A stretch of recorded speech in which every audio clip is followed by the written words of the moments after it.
Hello, Divorce and Beyond family. So I have an exciting double episode coming up for you today and this coming Thursday. A few weeks ago, I ran a post on my Instagram account that shared a recent BuzzFeed article that contained a bunch of divorce attorneys' craziest cases. And that post was so popular, I was like, hey, let's do this as an episode. So I reached out to a lot of your favorite guest experts on the show, people like Bill Eddy, Kate Anthony, Dr. Elizabeth, and so many more. And I asked them to share their most memorable cases or clients with us, and to also share an important takeaway or lesson for you, the listeners and viewers. And I have to tell you, it is absolutely fascinating to hear what has stayed with all my colleagues and friends. And there are some amazing insights for you all as well. So stay tuned. There are some juicy stories.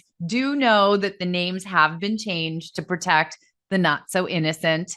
And in fact, so many of the experts wanted to participate in this. I had to make it a special two-parter. And even these two episodes are longer than normal, but there was so much good content. I wanted to get it all out there for you. So keep on watching as your favorite Divorce and Beyond experts share their most memorable cases. Following from here will be part one for today. And then don't forget to tune in on Thursday for part two. And I'm including my most memorable case to round it out at the end of the episode on Thursday, because you didn't think I'd pass on sharing as well. So continue watching, and we'll get started with the star of the #1 most popular episode ever on the podcast, high conflict expert Bill Eddy, as he shares his most memorable case. I can't wait to hear this one. So Bill, I'm just going to turn it over to you. What was your most memorable case? Well, Susan, this case was a 10-year case in family court. So this is one as a family lawyer, having a background as a family therapist and mediator, but this was pure litigation, this case. So, and this is years ago, I'm glad to say.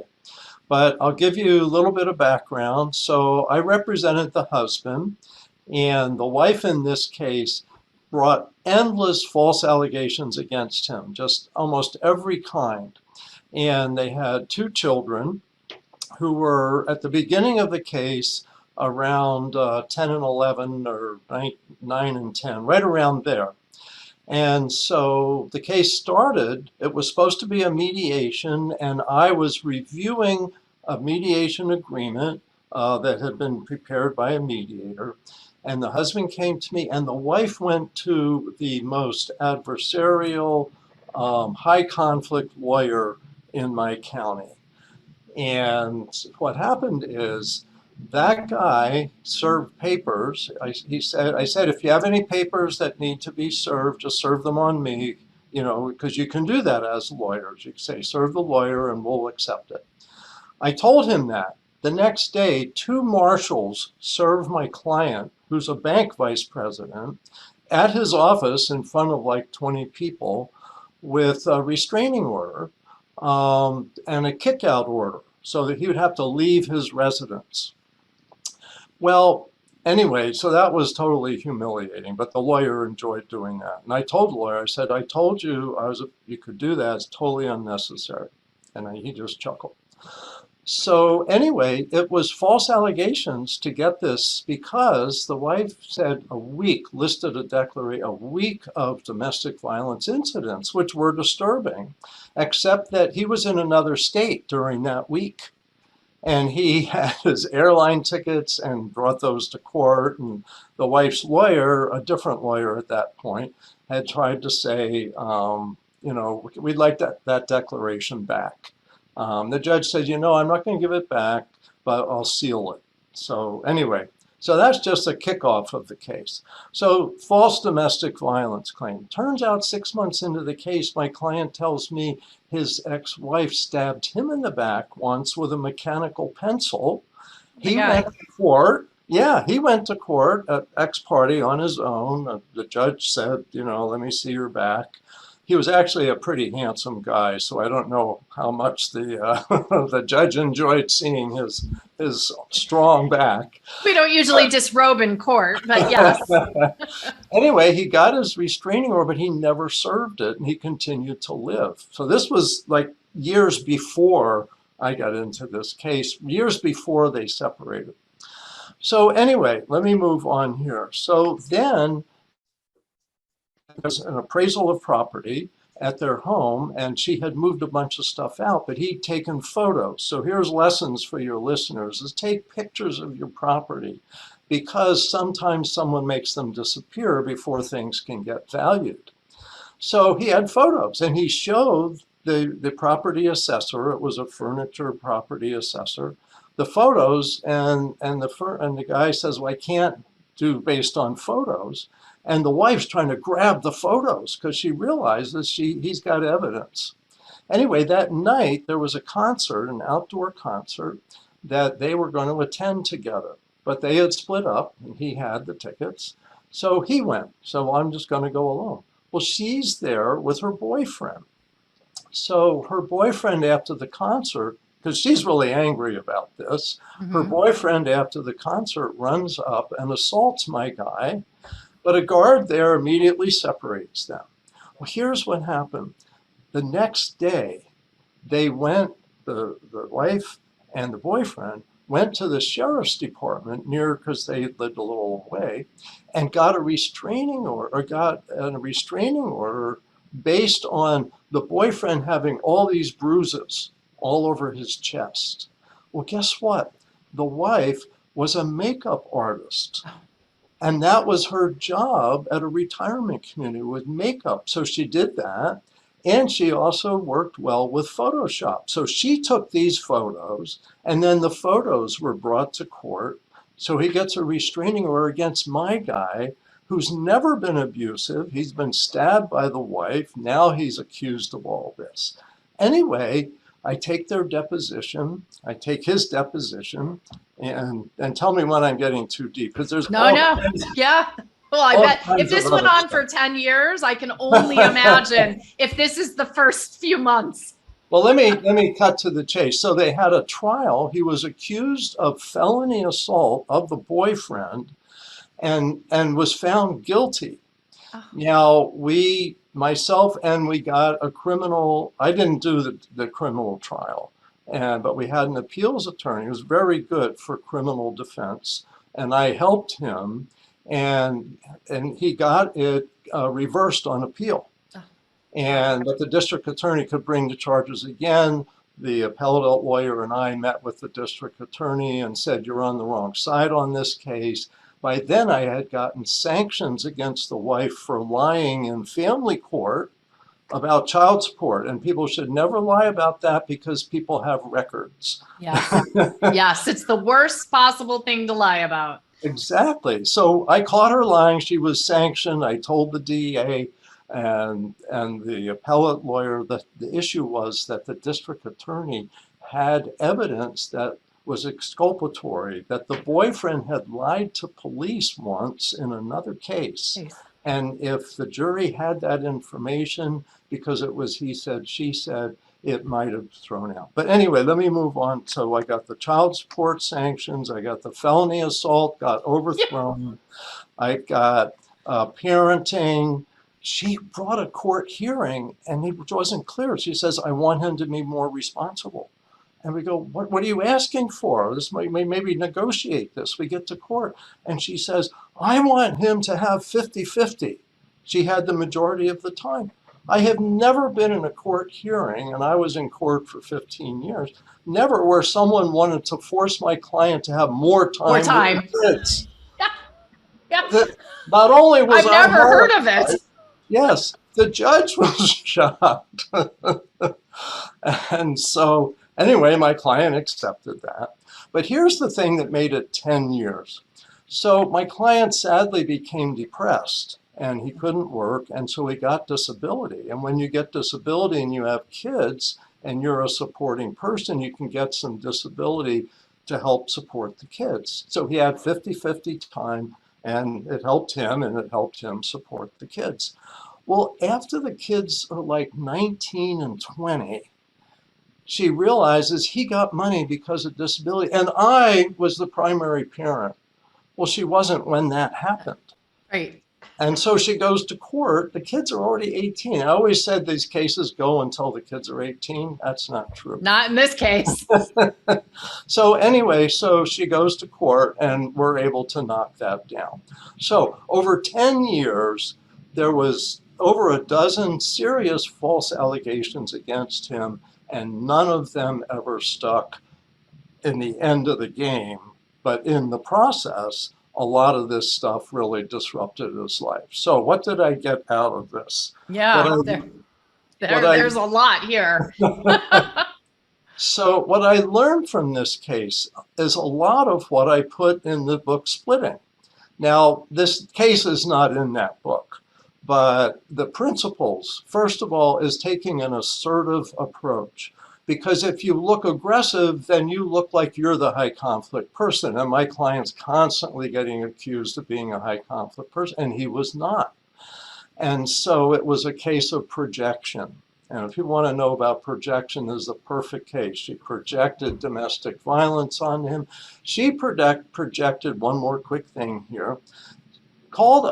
Her lawyer called up week before the Christmas holidays. Is your client going to be responsible during his time? You know, they each have a week. Is he going to fulfill his obligations to care for the kids? And I checked with him. Any reason?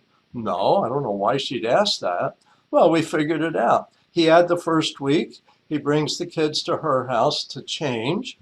She ain't home. I was going to say she's not there. Pick them up from me when you get home.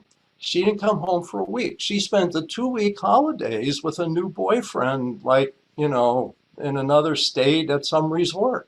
She just wanted to make sure that he was going to have the kids. So anyway, so the assertive approach is staying calm and presenting facts. We were so good. They picked on the wrong person. I'm a little obsessive compulsive, and my facts were lined up all the time. And when she got away with something, we eventually would catch something later on. And so it's staying steady, not getting rattled, and being information focused, which is really what saved his butt in this case. So the assertive approach, keeping good records, and not overreacting. That's so important in this case. He fortunately was a pretty restrained guy, but boy, there were some angry moments. In one case, he just blurted out, because the other lawyer lied, and the other lawyer would lie about things, and he just blurted out the word liar. And the other lawyer says, Your Honor, please admonish him. And the judge admonished my client for interrupting and saying that. And that was the only time that something like that happened. Otherwise, he saw, we're going to win. But it made him depressed. It really was so sad. And I would say, you know, I talk about high conflict personalities and personality disorders. I think she had all 4 of the cluster B personality disorders. And that helped me strategize for the case and helped me stay calm, because I knew if I overreact, then all is lost. So that's what I learned from my most memorable case. Well, I don't know how you could forget that case, but you know, it does really drive that home. I know you and I have talked about on some of the podcast episodes that so often in the face of that just flurry of, you know, accusations and those behaviors and that antagonism, the person who's not the personality disordered person does start to seem somewhat crazed, because it's crazy making. So I wish I'd been in court to see that, because having known you now for a while, and your ability to stay calm and have your facts straight, that must have been quite a master class in dealing with high conflict in a courtroom. And another point that you make here, and I think it's important for people to notice this, it's not always just the client or one of the parties who might be high conflict. It's sometimes the attorneys or other people who are involved, and sometimes multiples, right? You might have a high conflict client with a high conflict attorney, and that is a whole nother kind of hell to deal with.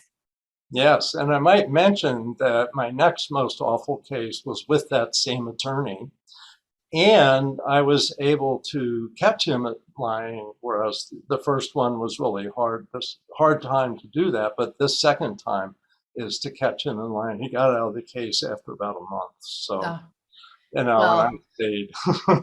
That gives us all a bad name. I want to say to everyone out there, attorneys at our very core have an ethical code that does not allow us to even come close to the line of not telling the truth or giving misinformation or omitting, information or truth. So unfortunately, as in any profession, there are some bad seeds out there. Well, Bill, as always, that is a doozy. I may have to start the whole series out with that one because there's a lot to unpack in that. But as you said when we were talking earlier, that case sort of led you into writing all of your books that have helped millions of people, including, I'll put this this note from a listener into the show notes, but I just received another message from somebody that, their podcast episode about splitting, I think she said, saved my life. Please let Bill know how much his work has done for me. And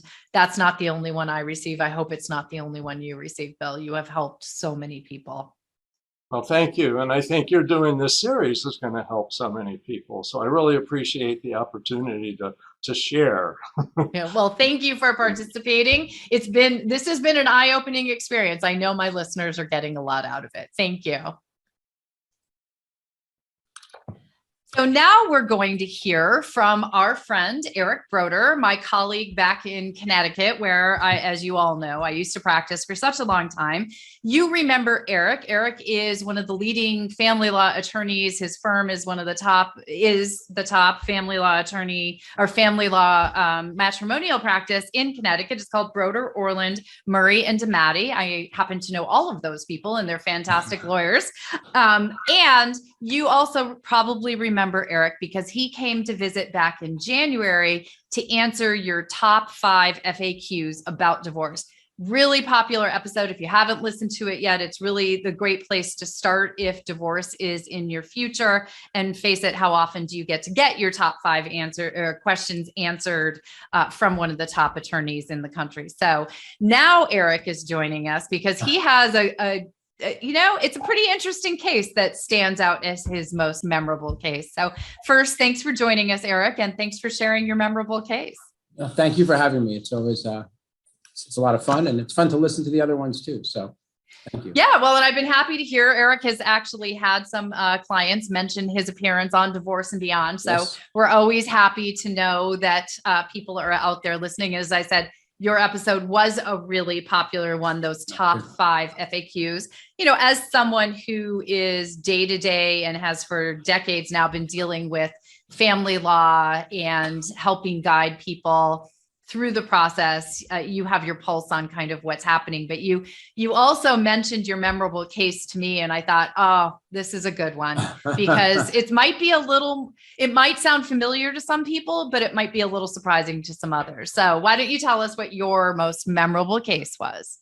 So yes, so this was a while back when I was probably in the early third of my career, and I had a female client whose spouse was a physician.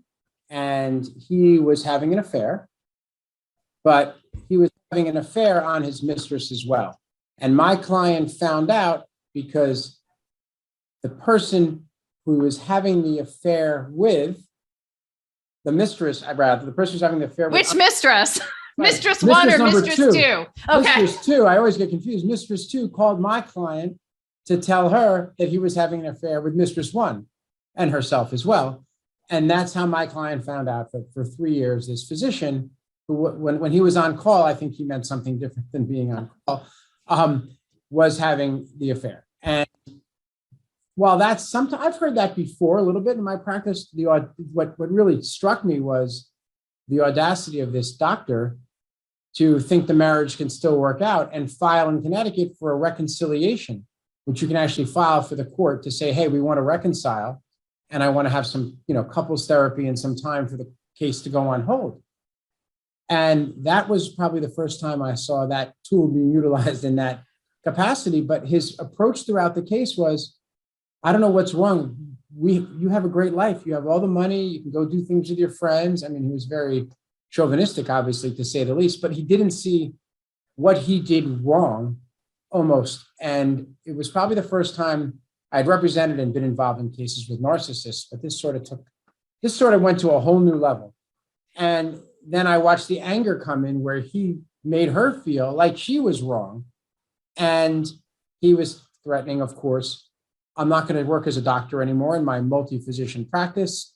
And I'm going to, go work, and I'm just going to leave. I'm going to disappear. I'm going to work at Starbucks. I'm going to do whatever I want to do, and you're going to get nothing. And she was really paralyzed with fear that this man who had multiple affairs for years was going to literally leave her with nothing. And what I learned from that, and this was early on, was trying to teach reality in the law to a client, how he couldn't do that, how to be protective of her at some point, also while almost ingratiating this gentleman who I thought was, I still think about it really, to get him to come to the plate to give us a settlement that protected my client, because a guy that's having multiple affairs in his job might not be long for his job.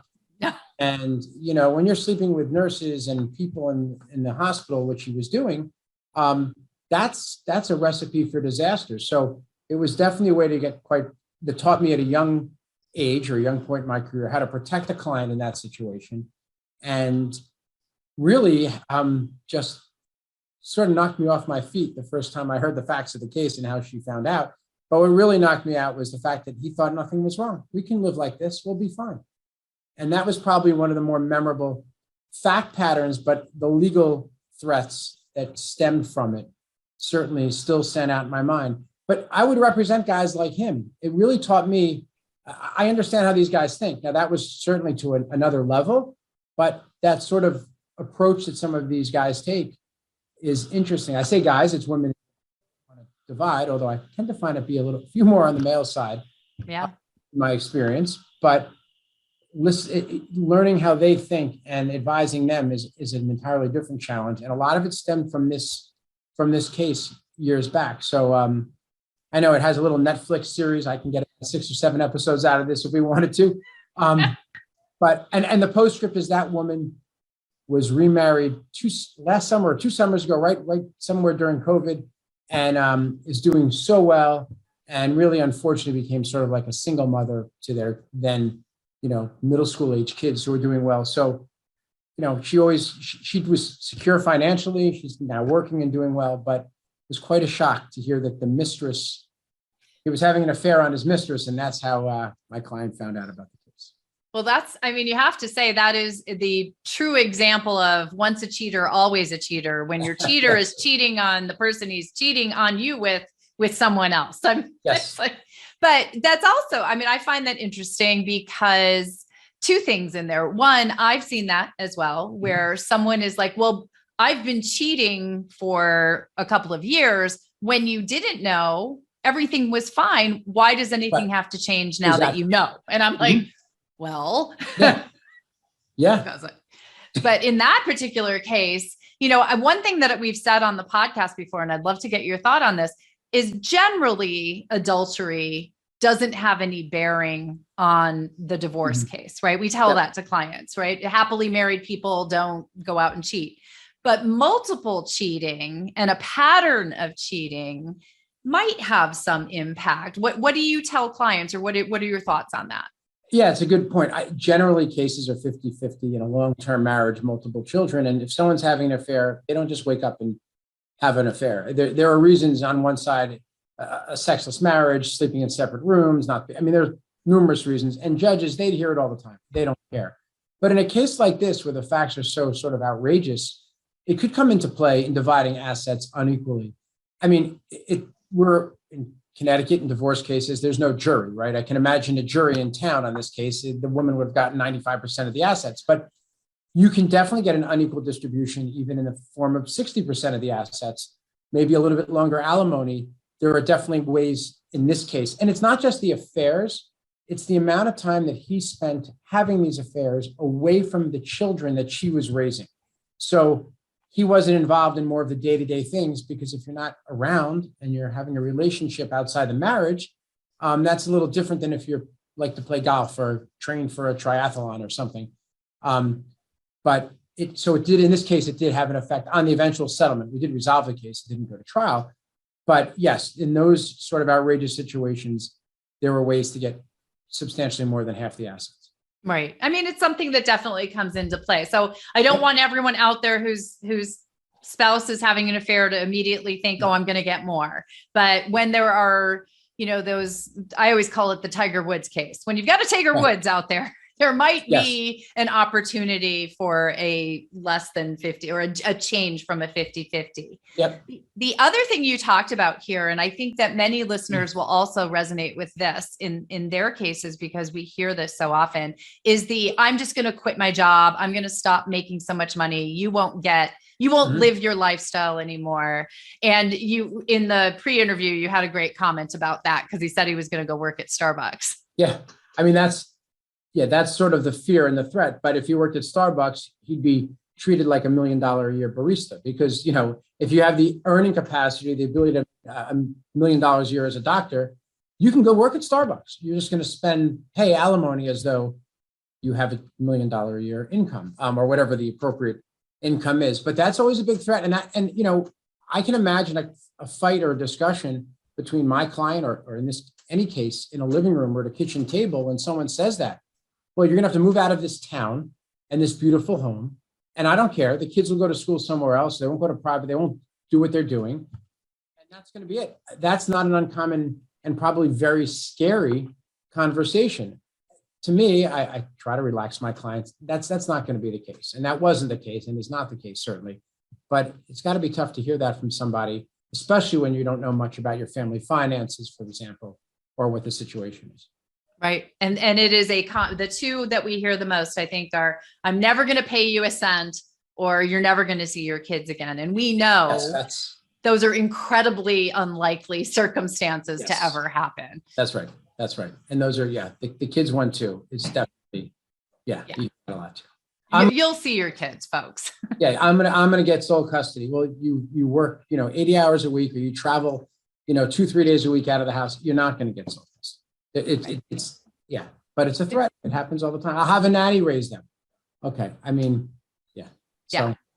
Those are, but people will say in the heat of the moment, or to push your buttons, or to cause you fear, try and control you, they will say these things. So some really great lessons for people, and for you, it sounds like, out of your most memorable case.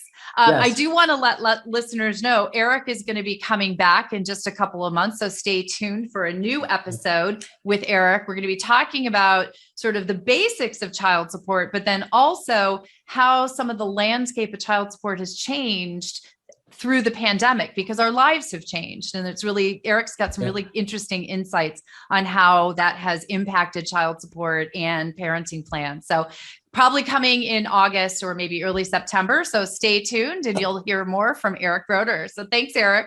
Thank you, Susan. Really a pleasure. Thank you.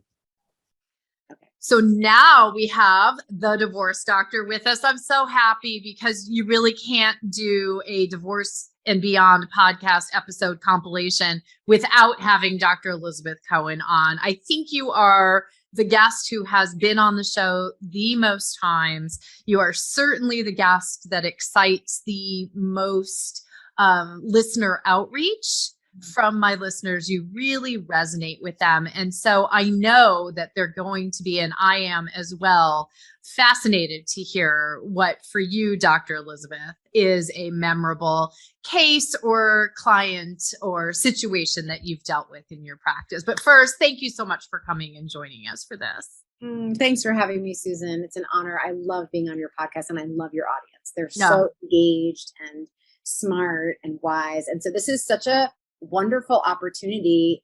Thank you for giving me the chance to also just reflect on all the people that have been in my life and that have allowed me to be on their journey with them. And so I was remembering a client of mine who came into my office, and this was back in the day when I had an office, physical office, and came in and just kind of dropped her bag, dropped her coat, just and her entire body just kind of oofed onto the couch.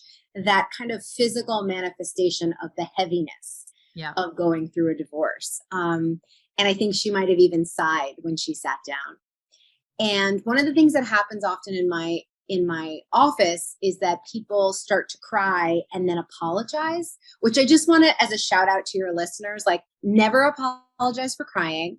Like, even if you're not going through a divorce, crying is a beautiful way of expressing emotions, as we've talked about many times on the podcast, like, very important. So I think she, grabbed the tissues, and I, leaned in to hear what was going on for her. And she started saying, I don't think you'll ever hear a story like I'm about to tell you. And then spent the 50 minutes of our session telling me every single detail about the person she was divorcing, who, by the way, this was not a couples therapy, was not in the room. No. In fact. Oh, yes, they were. Right, exactly. They were metaphorically in the room. They were taking up all the space. Hold on one second. I'm just going to close the door because there's some noise. Can you just pause for 1 second? Okay, great. So figuratively, he was there. And the intensity and the detail with which she told me about him and his struggles and what he did wrong and the conversations that he's had. I tried gently, it was my first session, I tried to kind of cut in and say, how did that make you feel? Or that must have been hard for you. And there was just this intense perseveration, I would use that word, on telling me the story of what he did wrong. And that somehow in that moment, I realized he became her story. Like, she had no story. She was not in there at all. And it felt, as a therapist, I felt really powerless because there was no way to kind of get into her feelings. And I could feel really, really strongly, it wasn't hard, that she wanted me to ally with her in her rage. Yeah. She wanted me to say, well, that's disgusting. In fact, sometimes she wouldn't pause for any reflection of emotion, but she would pause for me to, have a face, like open mouth or open eyes. I could feel that. Just a nod, something, affirmation, right? Exactly. And as a clinician, it's challenging because I knew that this was not going to move us forward in any sort of way. And I know my oath is to meet people where they are.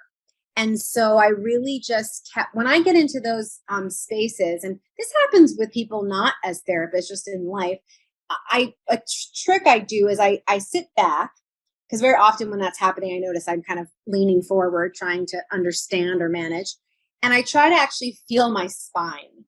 It's a very funny little exercise because we don't really pay attention to our spine. But when you do, I don't know if your audience tries it, there's this like leaning back and kind of internal focus where it's like, okay, I'm grounded, I'm here. And whatever's happening in front of me, that kind of whirling dervish, is not getting too close. It's a way of kind of creating a bit of a boundary for me so that I can really show up as my best self.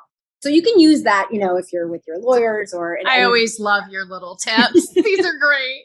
Yeah, I can't help but give them. So she kept, going on and on and on and on about her experience. And then when we finished, she said, so what do you think? And I said, it sounds like you've been through quite a lot.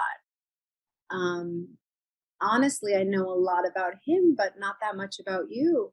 If we were to work together, my thought would be that we would try to hear what's underneath that whole story and how it related to you. And that might not be something you want to do. But if you are willing and curious, I promise you that's where the healing is. we can do it together. But it won't really be helpful for anybody, including, your children. So she happened to have children, if we focus so much on him. And so I really explained the treatment plan. Right. And she started to cry. And she said, no one has ever asked me how I feel in all of this. And it was a really slow, I just want to keep saying, like, slow process of having her talk about what her experience was like to be in the relationship. And I want everyone to know that when we see people doing a repetitive or perseverative behavior, we have to have a lot of compassion for them, because for whatever reason, that worked Right. for them. It's Right. not working anymore, right? So she showed up in the office, and for therapy, that doesn't work. But in her relationship turned out to be someone who was pretty self-centered and narcissistic, it worked to always be about him. That kept her safe. Correct. Yeah. Right? That's all a narcissist wants. Right. And so she was just still using that playbook that worked in the relationship, trying to be now out of the relationship. So I have a lot of compassion for people who keep doing the thing they've always done because it worked for them at some point. But it's my job as a clinician to help, especially people who've gone through a divorce, to see how those behaviors might not be helping anymore, and how we can slowly, on a microscopic level, shift that. And what we did was we would decide in the beginning that we were going to have, 10 minutes to talk about him. And then it got to 8 minutes. And then it got to 7 minutes. And we basically did a gradual exposure, we call it in cognitive behavioral therapy, to not talking about him. But we couldn't do it fully. She needed the space to do that. And then the time talking about her sometimes wasn't just verbal. It was just sitting quietly and breathing. We had to build the new skill of what is she feeling. And I know when I went through my divorce, I had to do that too. So it's building a new neural pathway. Yeah, but so important. You're telling me this story, and I've met her or a figurative her at cocktail parties, at, events that I've been to. And when I mention what I do, people are always telling me their divorce story. And I hear from those people who tell me the story, and it's always, and then they did this, and then they did that. And often and that was 27 years ago. Right. I mean, I had that lady talking to me. And so, one thing I would just want to say here to the listeners is, you don't want to be that person 27 years later. She was living her divorce still 27 years into it. Her ex-husband had gone on, he had remarried. I heard all about that as well. But she was still living that divorce. And so look how important it was for your patient, your client, to have found you and have found that space, tiny little incremental steps forward as they were. It was the time. I mean, she's getting her life back in every one of those tiny little steps. Because if you don't, and this is that work we talk about all the time, right? Like, if you stay stuck in your divorce, you have the potential to stay there for years and years and years. Yeah, because it is an inside job, not an outside job. Absolutely. And so even though the papers are signed, if you haven't done that work, and I also really do believe that we need to ultimately find some small bit of compassion for the other person in every situation, if we're going to live a full kind of vibrant life. And so you don't have to love the person. You don't have to want to get back together. You don't even have to like the person, but to have a little bit of compassion for them is a gift for yourself. This is about you creating a life where you have released your baggage. The woman you're talking about, right, at the cocktail party just makes me think of someone carrying loads and loads of baggage, just things that will never be resolved. I mean, it's over, it's finished, but she's still carrying it. I think it's a Buddhist saying about, holding resentment is drinking poison and thinking the other person is going to die. That's how I see it, is that you're doing this not for the other. You're stopping talking about the other person and starting to focus on yourself, not for them, but for you. so that you can heal. And one of the miraculous things that happened for me when I did that was that my ex then actually was able to be compassionate to me, because I wasn't there in his face being resentful, either really or energetically. And so it's a gift for you, for your family, and eventually for the other person.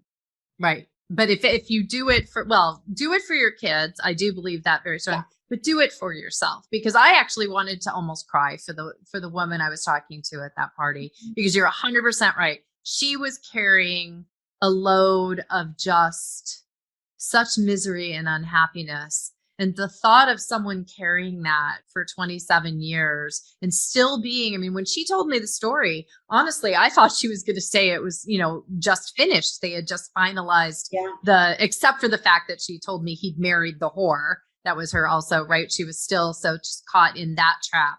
But that's, I mean, it's such an important part at some point that you be able to move forward and start healing. And very often, especially in a situation where the hurt has been so deep, and the trauma has been such, you need help. You need to find someone to help you. And I'm glad you brought up that phrase that she used, because one of the things I helped this woman do, I remember, was actually just start with the words she used. When he cheated on me, it was always like, when he cheated on me, or she would tell her kids, when your dad left, and really try and think about different words to use. Like and it can just be like, when our marriage ended. It doesn't have to be, when the best thing happened to me ever, but it can just be more neutral. Because I say this all the time, like, self-talk is self-hypnosis. So if you are constantly saying, when he left me, when he left me, when he left me, guess what you end up feeling? Like someone who deserves to be left. Whereas if you say, when our marriage ended, that's just neutral. It has no personal piece, weight to it. It's like the idea that we make mistakes, but we're not a mistake. Yes. Oh, that's a good one. There's the Instagram. There you go. I always get the good ones from you. Well, there's so much power in such a simple story that you told. I can see why this is memorable to you. And I would imagine that this one particular client resembles many others that you've worked with over the years. And so, the good news for everyone out there is, right, she was able to make progress. Oh yeah, she was able to date. She was able to move. She has a full, beautiful, wonderful life because she slowly was willing I'm so grateful to have been on the journey with me to chip away at what was that she needed to see herself. It reminds me of this. There's another story about a golden Buddha that they were afraid it was going to get stolen in an invasion. So they dipped it in cement. And then years later, someone tapped on it and saw that it actually wasn't just cement. There was gold inside. And that's what I feel like I did with her. I helped get rid of that cement so she could see her inner golden part. And I bet she's a happy, healthy, thriving person today. So you can let me just throw this out there. You can find the light on the other side of divorce.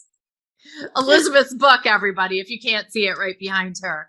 But that's what you do in helping people all the time. That's what I'm trying to do to help them find their beyond. That's why we are so aligned. And I knew your memorable story would be something about moving people toward that light. So thank you so much for joining me for this, Elizabeth. Thanks so much for having me, Susan. All right. Well, now we're going to welcome our friend, Beth McCormack. You all remember Beth from actually 2 separate episodes. It's actually 3, but one was Lessons from a $1 Billion Divorce Attorney, which Beth is. But on the flip side of that, Beth is also one of the most caring and concerned attorneys that I know for children in divorce and making sure that children are protected and well cared for. And so she also did a very special 2-part episode for us. OMG, GAL, AMC. the inside truth about guardian ad litems and attorneys for the minor children, because she acts in those roles as well. So Beth, it's going to be interesting to hear what your most memorable case is. I can only imagine how many cases you've had over these years, but thanks first of all for joining us for this effort. I think it's really been a great experience for listeners to be able to hear from their favorites again, and to hear something that impacted you and a lesson from it. So thanks for joining us. Thanks for having me. And I love the concept of hearing kind of the best of from the best of. And I'm excited, and I think people will be interested to hear that my most memorable case is probably not very likely. So that makes it kind of fun. Yeah, no, well, we can't wait. And I, couldn't do this without you. I had to get all of the favorites back. So I'll just turn it over to you. Share your most memorable case with us. Well, interestingly, Susan came up with the idea of the Billionaire Divorce Attorney podcast, which we've gotten many laughs out of because, of course, people think, well, if you've touched cases involving that magnitude of money, that must be what's most memorable for you. And interestingly, it's not. It has very little to do with what kind of keeps me going every day and makes me want to do this work. So the most humbling work I do is when I represent the kiddos. And it's a great honor when a judge appoints you to look out for a child's best interest. And, having done that for 25 years, I'm still humbled every day. And often those appointments are done pro bono. So it's not something that we do for the money. Right. But it is something that those of us who do it well take very seriously. So I was appointed by a judge to look out for a girl's best interest. She was an only child, and dad brought her in. And she sat in my office holding a case up to her chest as if it was her lifeline. And I thought I knew what it was, but I wasn't sure. And her first name's Lucy. Interestingly, my daughter is Lucy. So it was a little challenging for me to kind of see this, what was clearly a very scared little girl. And I often meet kids outside of my office for this reason, because it can be scary, what 11-year-old girl wants to walk into a law office. Sometimes the kids are so little, their little legs dangle. And anyway, Lucy came in with a clear agenda. Lucy wanted me to know that her mom was the devil and that she never wanted to see her again. And for those who represent children, that's a red flag for any child to be making such a pronouncement ever, much less at the beginning of a meeting. And she was holding her violin case so close to her because if she let it out of her sight, her mom would steal it and take it away from her. So that's how we met. That's how we started. And, I was intrigued by trying to understand it. I also noticed she had an accent and it felt fake. And lo and behold, it was. She did study abroad. Her dad took her to Bath, England, and she did do some studying there, but not enough to take on that accent after a few months. And anyway, to make a very, very, very long story, many years of litigation, as short as I can, I was able to unwind the story and realize that Dad was doing what we know in the business as alienation, parental alienation, which is a hot button topic for the title alone. So yes, that's with an asterisk for all the professionals who are saying, no. Anyway, having said that, he had created quite an impossible situation, or seemingly impossible situation, to extricate her from. And we were able to do so. He sued me in federal court. So, I mean, just again, to give you the myriad of how these things go, the myriad of range of emotion and things you do. And again, usually for little or no money. But the beautiful end to the story is she no longer goes by that name. She is a very accomplished musician. I'm very proud of her for all that she is. She finished college, and I'm able to stay in touch with her and hear of her ginormous success. I give myself a little bit of credit. I give Mom a ginormous amount of credit and a myriad of therapists who help her unwind her truth and keep her safe. The things and the lengths that Dad went to in order to have his story be the truth are mind-numbing. And I could go into detail, but for purposes of today, I just want the listeners to know that what can often feel like an impossible mountain to climb can be. And with the right team in place, things can get done.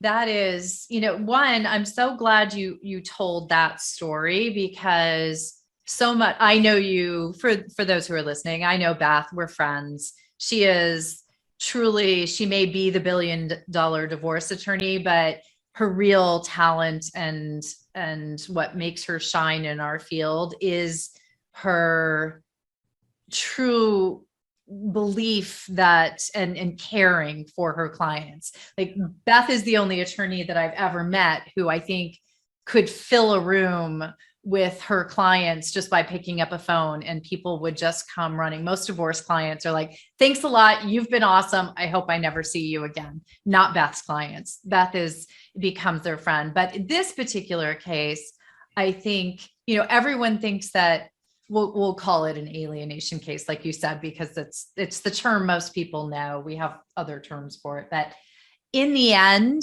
you were able to unravel it. And I can only imagine that had to be years. Those cases don't unravel and don't get fixed and don't get, even just plumbed to, to the depths of what can happen in those without it taking years. And you stuck with it. And to know that girl, really escaped it from an abuse situation, and you helped her. So bravo to you.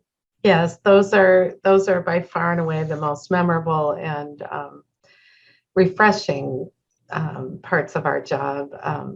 The only thing better is similar kind of rescue missions. Again, I tend to get appointed on the really tough ones. I have 3 former GAL clients who are now attorneys, and they say it's because I wonder. So Yeah. that to me is a ginormous compliment. And I have a young woman who I've worked with for a little over a year now, and she texts me on the regular and asks me to go to coffee. And the most recent coffee included her asking if she could work in my office because she thinks she wants to do it. She's 16. So anyway, those are the most memorable and the things that make me want to do this work. Well, and I think the fact that you value those is why you do the work that you do and do it so well, and why you're Beth McCormack and why I love you so much. So thank you for sharing that. And I'm so happy for all of the kids and for the judges. I know how hard it is. I've talked to judges over the years about how hard it is for them when they're on these cases and they need to find a GAL or an attorney for those children. That they know who is going to be able to really get into this case and do the work. As you said, it's a special few in most jurisdictions, and that they have you willing to do this work and to dive in. You must be a blessing to your bench as well. So, and to the children and the families that you help. So thank you so much. All right, listeners. So next up, we have Kate Anthony. Of course, we could not do a special compilation episode without our favorite Kate Anthony. And for those of you out there who are listening who have not yet met Kate, she is my go-to divorce coach. She is the podcast, the Divorce Survival Guide podcast, #1 podcast, divorce podcast in the world. And I've designated that. So You told me that, and I was like, "Is that true?" Oh, yeah. okay. As far as All I'm right, cool. concerned, it's the #1 divorce podcast in the world. And my good friend, and has been on, gosh, Divorce and Beyond, I think, Kate, now like 5, 6 times. This will be 7. But I know you, and we talk all the time about cases and all that. So I know you have a ton of memorable cases, but you've narrowed it down and are going to share actually 2 favorite or memorable cases, and I'll have one in each of the episodes. So let's dive in to #1. All right. Susan, thank you so much for having me on. I just, any chance I get to like hang out with you makes me happy. Yeah. So this was a client, this was a few years ago. And I was working with her on how to tell her husband that she wanted a divorce, and they had a teenager, and he had been divorced before, and he had literally packed his bags in the middle of the night and left his first wife. They did not have kids, right? So like, all right, not the best way to do it, but like, all right, right. Got the point across, I guess. I got the point across, but like that was his frame of reference for how to tell someone that you're getting divorced and how to do divorce. Then how to have, quote, the talk, right? And so when she told him, we crafted the conversation within an inch of its life, as I do with all of my clients. And it was pretty like foolproof, right? We basically say like, okay, what do you think he's going to say when you say this? And then it's like, it's a choose your own adventure. If he says this, you're going to say this. If he says this, you're going to say that, right? And he just was hell-bent on making this litigious or not amicable, right? He was just hell-bent on it. And I coached her, and she was like, she did such a stellar job. She just kept saying to him, yeah, no, honey, that's just not how we're going to do this. And he'd be like, rah, rah, rah, rah, rah, and you this, and we're going to do this, and we're going to da, da, da, da, and you. And she was like, I understand that you're really upset, but like, this is just not how we're going to do this. We have a daughter, and this is, and she held that line, and she just kept repeating it over and over and over again. Yeah, but that's just not how we're going to do it this time. We're just not, until finally the man just surrendered, and he was like, all right, fine. How are we going to do this? What do you have in mind? Okay, fine. Wait, what? Okay, what are you saying? And it was so beautiful because like, she was so loving and kind, and she just held her line so clearly. She never veered off. She never took his bait. She never went like down the rabbit hole of getting sort of hooked in by his narrative. She just held her line. I know you're upset. I know this is not what you want, but we are going to do this collaboratively and in the best interest of our daughter. And that's all there is to it. And I'm just curious, like, how long did this go on for? I think it was like a good 2 months, maybe. Oh God. Like, I mean, Good not for consistent, her. right? But it was like, it took definitely a few weeks of like constant, like, nope, I'm not doing that with you. No, I'm not doing that with Not you. dancing that dance. And I mean, really, as our friend Christina always says, right? That like, when you're playing a game of tug of war, if one person drops the rope, there is no game of tug of war. And she just dropped the rope and just kind of stood there looking at him and was like, I mean, you can keep pulling that rope, but you're going to get to the end of the rope soon. Yeah, where are you going to go from there? And then what? Right. And it was so great. It was just so great. And it was just such a shining example of what's possible if just one person drops that rope and holds a really, really, really steady boundary and line. In Buddhism, we'll call it, making a cause for something, right? Really just standing your ground in, we're going to do this really well for our children. Now, it's not possible for everybody because some people really will. Just once they reach the end of that rope, they'll find another one. They'll start at the end again and work their way back. Start right, exactly. But it is more possible if you hold that line than it would be if you didn't. Yeah. I think it's great. And if you think about it, it kind of goes back to what you and I talk about a lot, is that the initial emotional moment is not the time to be making decisions. It's the time to have a conversation, but know that it's not the end of the conversation. That's why I was so interested to know how long this went on, because I'm always talking to people about giving, whether it's for you or it's your partner, giving them that grace of space, because her husband, I think, also probably needed to just work through how this was all going to go. The initial emotional content does hopefully come down over a period of time. And so he basically got a couple of months too to calm down. That's right. To go through his stages of grief, right? Yes. And this is what happens. And you're right. We talk about this all the time. Like, don't make major decisions in that really, really heightened state. You've got to let listen, even if you have been betrayed and you are rage filled and you want to take him to the cleaners and like all the things, right? Yeah.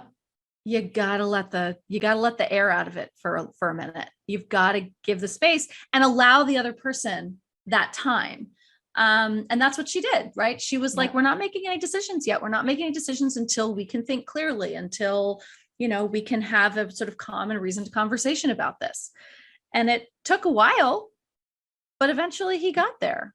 Yeah, well, and I love that she said, until we're not going to make decisions. We aren't going to do this. We aren't going to do that. Because so often people in those conversations are like, you need to calm down. You need to do this.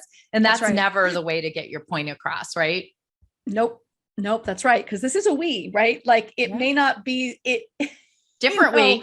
It's a different we, but it's still a we. Yeah. Yeah. So, well, this is perfect because for those who are listening, one of Kate's I think it's your most popular episode on the show is how to tell your spouse that this is it. We're getting a divorce. Not, I want a divorce. There's a little tip from that episode, but go listen to it. It's, we're getting a divorce. I've decided we are going to be getting a divorce. So perfect tip for episode 1 of the compilation. And Kate's going to be coming back. She's going to be my only double guest between both episodes. So be sure to tune in for the second compilation episode of What's My Most Memorable Case. Thanks for joining us, Kate. Thank you so much, Susan. So listeners, now we've got Tracy Malone with us. I know you remember Tracy. I got to tell you, I can't wait to hear her most memorable case. Tracy joined me just a couple of months ago to talk about her brand new book, Divorcing Your Narcissist. You can't make this shit up, and you can't. But this has been super popular episode, obviously, on Divorce and Beyond. It is the number 2 episode of all time and climbing quickly. You're gaining on Bill Eddy, who also was talking about how to protect yourself when divorcing a borderline or narcissist. But Tracy, I have to tell you, we've talked several times. For those who've listened to the episode, you know that Tracy and I have known each other for a very long time. But when I read through your book and read through some of the examples of cases and things, I have no idea how you can narrow what you have heard in your career down to one memorable case. So I'm excited to hear this. As you asked me to pick a memorable case, I was like, there's so many. I mean, it could go this direction, it could go that direction. And I thought I would go with this one because it's more current, but it really involves other players in the divorce game. And the shocking part to me was it was about forensic accountants. And, it's common for a victim of narcissistic abuse to walk into the lawyer and be like, I think they're stealing, they're hiding, they're this, they're that. And then the normal thing is the lawyer goes, forensic accountant, okay, let's get them on our team. We're going to do that, right? I mean, she was sold the forensic accountants as the financial detective. They're going to find the fraud. They're going to investigate. They know what to do. Don't worry. And so as she went through and the forensics basically took the paperwork, put it into spreadsheets. It cost her at least $25,000. They showed up, and I know in mediation, they had 2 of them there. And they do like, there's no fraud. There's no hidden money. There's no nothing. There's nothing illegal about the business sale. And, all of the things that she had concerns about, the forensic went, it's just a spreadsheet, ma'am. And it was not the smoking gun she was promised. It was not what she expected. And her lawyer even went so far as to call her a conspiracy theorist for knowing that her husband not only had like buckets of money and safe deposit boxes in 12 states full of money, which of course you can't even track that with a forensic accountant, but because of that, she knows there's more that's being hidden, and they just weren't believing her. And so what we ended up doing was I called in the divorce solution people. This is Karen and Catherine. You're going to meet them on one of these episodes with you. Yes. And I happened to be talking to one of them about an hour after she received the paperwork. And she's like, Tracy, I already found the fraud. It was in like an hour. These people had taken so much of her money and they were like just putting numbers in, right? And she looked at the paperwork and went, this bill of sale for a business isn't even signed by anyone but him. Like, I mean, all of the things that a normal someone would look at them and go, red flag, not normal, not normal, not normal. The forensics just took the numbers that they were given, regardless of the fact that nothing was legitimate, right? So they ended up going to the other side and presenting this, and they said, was it real? You know what? We'll just unsell it. It's been a year and a half, but we'll just unsell this multi-million-dollar business. And like, I'm sorry, big flag again. I'm like, who does that? You can't unsell a business. Like, that doesn't make any sense at all. So, really learning the importance of a forensic accountant. If the paperwork had been looked at and reviewed by someone like them, they would have said, this is the area we want the forensic to explore. Not like, here's how I go to CVS and my normal monies. Like, that was just wasted time. And again, I know until they find it, they don't know. So they're going to do that. But they were able to pinpoint and get exactly what was going on here. And, the lesson is that they can be a very important part of the puzzle. Some people need it, but if you are really expecting and suspecting kind of larger fraud, you need to get someone in there that is going to point the forensic in the right way. They only research that venue, that part that you go to. And if your lawyer doesn't believe you, that what you're saying, they're not a good lawyer for you. And she ended up having to change for the 3rd time. But This is, again, a common thing with the forensics, that we expect more from them. We expect them to be financial like detectives, and it doesn't work out that way. It's I love that you're making this point, Tracy, because I think everybody thinks a forensic accountant comes in and what they really are number crunchers. And no offense to my forensic accountants out there, but what they do are take the numbers. You said it's just a spreadsheet, man. That really is what they do. First of all, their information is only as good as the paperwork that they're given to review. And what you've pointed out, say the bill of sale that's only signed by the seller, purported seller of the business, et cetera, they're not going to pass judgment on the legality of the documents that are given to them. That's not their role at all. What they look at is what they're given and take the data out of it. So it's important. And if you're an attorney, frankly, most of us don't have, over 30 plus years now, I've picked up skill in looking at financial information and being able to interpret it. But bringing in someone like Catherine Shanahan of My Divorce Solution, who you mentioned, Catherine and Karen did a wonderful 2-part episode, and they are coming on to tell us about their memorable case. But absolutely having somebody who can interpret that. And also, I think for your clients as a coach and as someone who supports people who are dealing with narcissists and who do so much financial abuse. I mean, that's just such a normal part of a narcissist's tool bag. That people understand right off the bat that these extra professionals, these additional professionals should be part of their team and to get the best ones that they can out there. Certainly Catherine, I mean, she's, those ladies, Catherine and Karen are fantastic. They know their stuff. And again, they cross the line of financial and legal. And so they're able to see things that aren't normally seen. My advice to her at that point was, all right, good, we have this.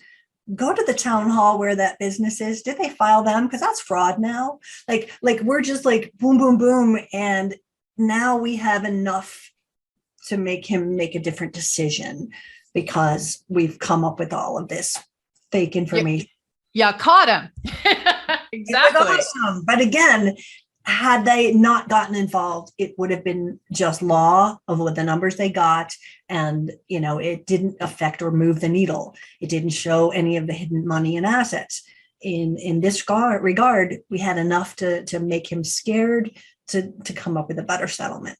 Yeah. Best case scenario, doesn't happen in all cases, but definitely. The other thing I want to mention is you mentioned she had to change attorneys and it was her. Now she moved on to her third attorney. You and I had a really great conversation on your video series and about that process, about the fact that, especially in cases where we're dealing with high conflict people, it can be very normal in an abnormal kind of way to have to go through a number of attorneys. So I encourage people, I'll put a link to that in the show notes for this episode, because I do encourage people to go listen to that, because it was a great conversation to have with you. You had some really great questions. Yeah, it was you gave us so much information. And again, it's knowing your own power. You don't have to stay with them if they're not doing the work. And the fear of, oh no, I have to start all over again. Well, what do you want the result to be? It's different if you aren't in a high, say, monetized kind of situation. If you are talking about large sums of money that are being hidden, it makes sense, right? If you're talking about we're splitting the house and the 401k, it may not be as important to go and get the extra mile on that. But if you are dealing with high conflict and, just sort of a bigger portfolio where more fraud can be done, you need to get some help and do it right.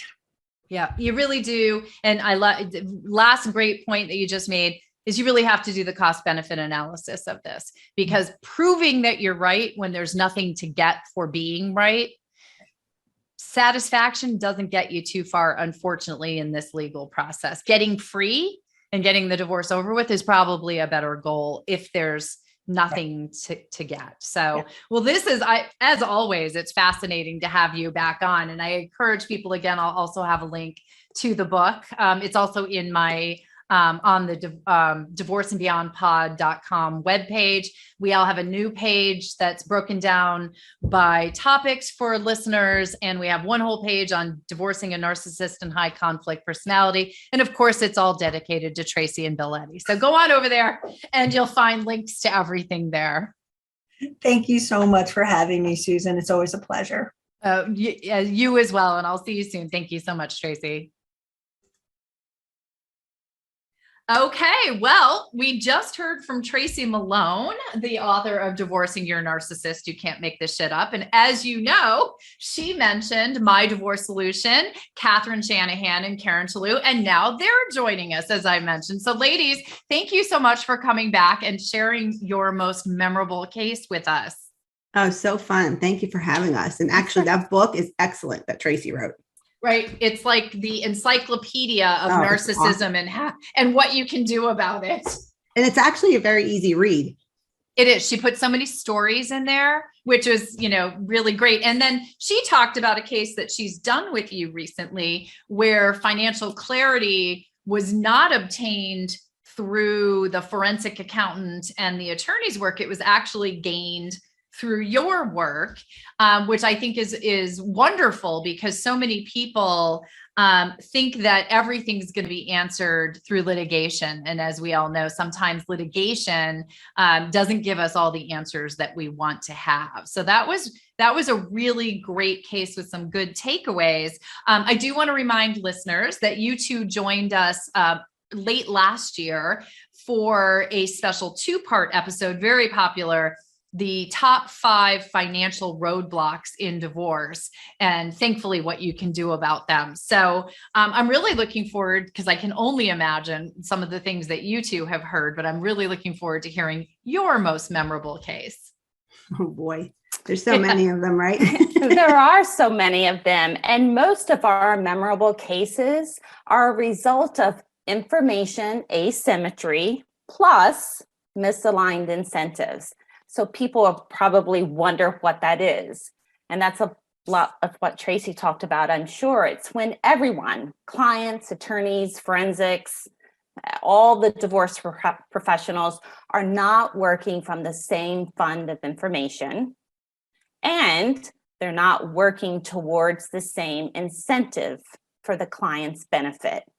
That, in a nutshell, becomes memorable cases for us. That's a kind of a hard word to say, by the way. And it's not behavior centric as much as it is financial centric. And those cases are memorable because of the money left on the table or the money not ever brought to the table. And that's everyone's big fear, right? I know that's something that you guys deal with a lot. Huge pain point for a lot of my listeners is that fear that they aren't going to get their fair, equitable portion of the marital estate. They aren't going to have enough money, or that there's going to be hiding of money or failure to disclose. Oh my gosh, that's so many podcasts that we could talk about. You just mentioned about 4 of them. I know, exactly. But you know what both you and Karen are saying, you would think if you're going through the divorce process, that would not occur. Like, how could we not all have the same information? It's the same household. How could we not get all of this information assessed for us so that we know what to do with it? It's typically now just tons of paperwork and emails. And if you have any kind of complex case, or if you even mention the word that you don't trust your spouse to an attorney or a mediator, their response is, you need a forensic accountant. We don't know what the scope of it is or anything like that, but the mistrust leads you to that. And I kind of chuckle with Karen all the time. I'm like, of course they mistrust them. It doesn't mean that that spouse is doing something bad all the time. It's just that there's a break in their marriage. So we see forensics come in, and God love them when we need them. But there's a lot of cases that they're not needed, or they don't even know what their scope is. This person just came to him saying, my spouse took money here, there, and everywhere. So this one case of ours, she kind of came in, I think, Karen, in the middle of the process, right? So we did a little bit of damage control there. She spent a lot of money with her attorney. She spent a lot of money on a forensic, but somehow she heard our podcast, I think, and said, oh my God, I'm not clear what's going on here. So she didn't want to pay our fee, I remember, right? And Karen got on the call with her quite a few times explaining the differences, and she did hire us. And thank God she did, because I don't know if she spent $10,000, but I think she ended up walking away with $250,000 that she nice return on investment. Yeah. Very good return, right? Yeah. And this was just a misalignment. A lot of times people want to get through and get finished. So we get on with the forensic accountant. They give us a great report. There's a lot of restricted stock units involved. So I'm asking for the documentation to support the exhibit that was made. The forensic in turn says, I didn't do that exhibit. The attorney did that exhibit. Well, that's interesting. Karen and I think we both got on the attorney call. The attorney was very arrogant to me. Did not like the fact that I was coming in on this call so late in the game. Why would she spend money on us? Blah, blah, blah. I asked him about this exhibit, and he said, what's the big deal? I said, where's the ledgers? Where's the invoices? Where's the employee benefits package? I need to see the vesting schedule. I see this doesn't make sense. I'm asking him all these questions. He's getting agitated. So he said, it doesn't really matter because all of it will be considered marital. And I said, oh, okay. Can you put that in writing? All of this will be marital, because if it is all marital, I'm totally good with it. Right. Sure enough, we get off the phone. He's agitated to the client. I think she called us because he was upset. We're like, well, you upset my lawyer. I know. Imagine that. Pain point. Yeah. Exactly, Karen. So They think they're going to get fired then if they upset the lawyer. Yeah. By the way, we don't fire clients fire us. So thank you for saying that. My gosh, I think we have to repeat that so many times, right? Yeah.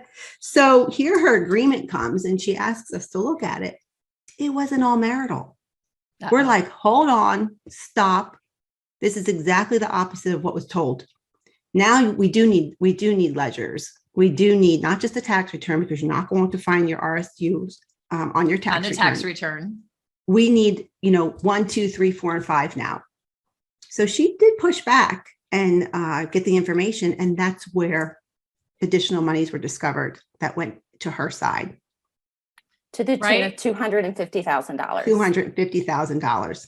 Right. Well, and for everyone out there listening, I hope you all get a windfall of $250,000 knowing that you can push back. But that's such a great story because it is so indicative of the problem with making assumptions and being rather cursory in that financial overview. I mean, and let me just, I am a family law attorney. I've been doing this for years, but we don't have special training in financial backgrounds. Most of us, I mean, some of us do. There's a couple of unicorns out there who are CDFAs or CPAs and lawyers.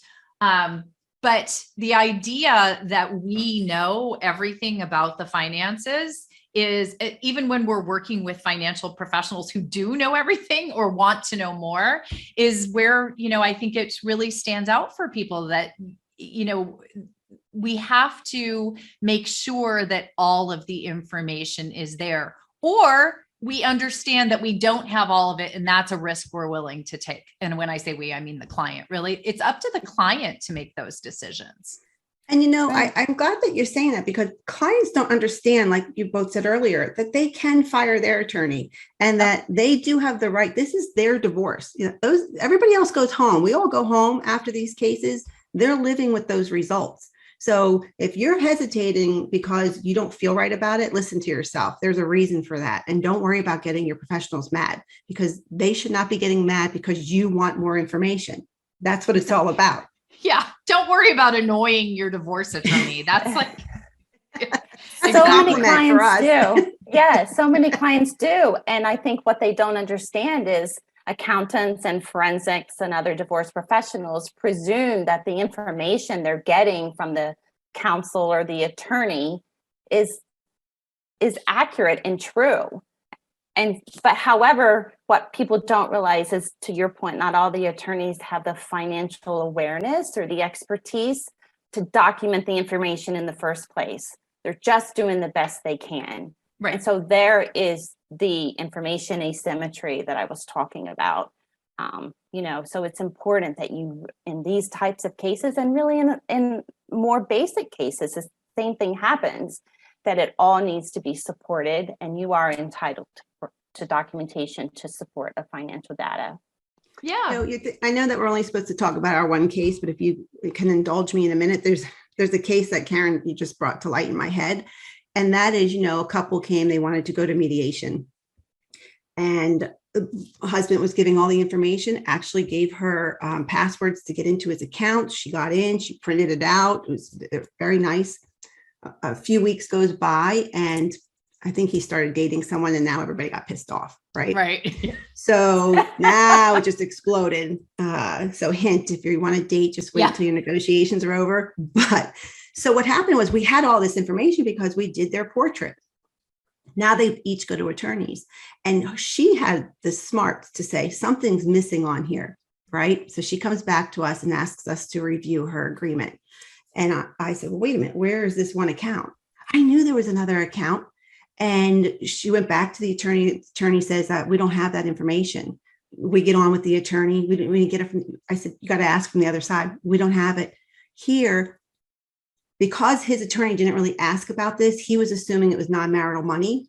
and didn't include it. But because we had the information, because they came to us in their honeymoon period where they were willing to work together, we had that data, and she was smart enough to recall it. And again, Karen, that was a few $100,000 as well, right? Yeah. Wasn't it? Yeah. Right. Yeah. Well, and important point there is people do that. They make assumptions about the characterization of assets and think that, well, if that's separate property in my mind, then I don't even have to put it on here.